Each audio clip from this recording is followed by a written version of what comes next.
अष्टावक्र गीता पहला अध्याय। वयोवृद्ध राजा जनक बालक अष्टावक्र से पूछते हैं, हे प्रभु, ज्ञान की प्राप्ति कैसे होती है, मुक्ति कैसे प्राप्त होती है, वैराग्य कैसे प्राप्त किया जाता है, ये सब मुझे बताएं। श्री अष्टावक्र उत्तर देते हैं, यदि आप मुक्ति चाहते हैं तो अपने मन से विषयों अर्थात वस्तुओं के उपभोग की इच्छा को विष की तरह त्याग दीजिए। क्षमा, सरलता, दया, संतोष तथा सत्य का अमृत की तरह सेवन कीजिए। आप न पृथ्वी हैं, न जल, न अग्नि, न वायु अथवा आकाश ही हैं। मुक्ति के लिए इन तत्वों के साक्षी चैतन्य रूप आत्मा को जानिए।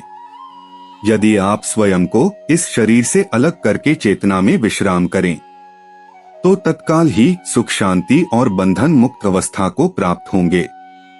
आप ब्राह्मण आदि सभी जातियों अथवा ब्रह्मचर्य आदि सभी आश्रमों से परे हैं तथा आंखों से दिखाई न पड़ने वाले हैं।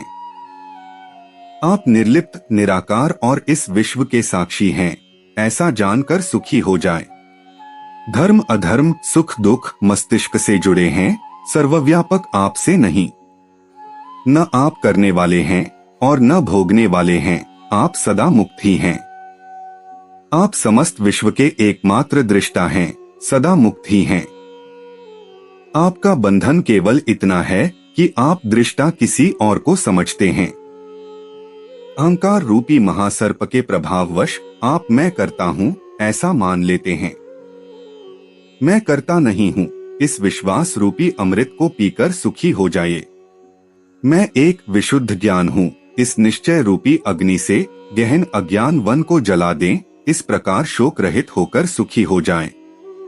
जहां ये विश्व रस्सी में सर्प की तरह अवास्तविक लगे, उस आनंद परम आनंद की अनुभूति करके सुख से रहें। स्वयं को मुक्त मानने वाला मुक्त ही है और बद्ध मानने वाला बंधा हुआ ही है। यह कहावत सत्य ही है कि जैसी बुद्धि होती है वैसी ही गति होती है। आत्मा साक्षी, सर्वव्यापी, पूर्ण, एक, मुक्त, चेतन, अक्रिय, असंग, इच्छा रहित एवं शांत है। भ्रमवश ही ये सांसारिक प्रतीत होती है। अपरिवर्तनीय, चेतन व अद्वैत आत्मा का चिंतन करें और मैं के भ्रम रूपी आभास से मुक्त होकर बाह्य विश्व की अपने अंदर ही भावना करें। हे पुत्र, बहुत समय से आप मैं शरीर हूँ इस भाव बंधन से बंधे हैं। स्वयं को अनुभव कर ज्ञान रूपी तलवार से इस बंधन को काटकर सुखी हो जाएं। आप असंग, अक्रिय, स्वयं प्रकाशवान तथा सर्वथा दोषमुक्त हैं। आपका ध्यान द्वारा मस्तिष्क को शांत रखने का प्रयत्न ही बंधन है।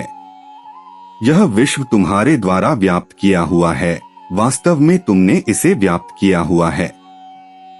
तुम शुद्ध और ज्ञान स्वरूप हो, छोटेपन की भावना से ग्रस्त मत हो।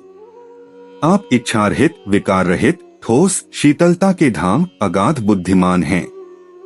शांत होकर केवल चैतन्य की इच्छा वाले हो जाइए। आकार को असत्य जानकर निराकार को ही चिरस्थायी मानिए। इस तत्व को समझ लेने के बाद पुनः जन्म लेना संभव नहीं है। जिस प्रकार दर्पण में प्रतिबिंबित रूप उसके अंदर भी है और बाहर भी, उसी प्रकार परमात्मा इस शरीर के भीतर भी निवास करता है और उसके बाहर भी।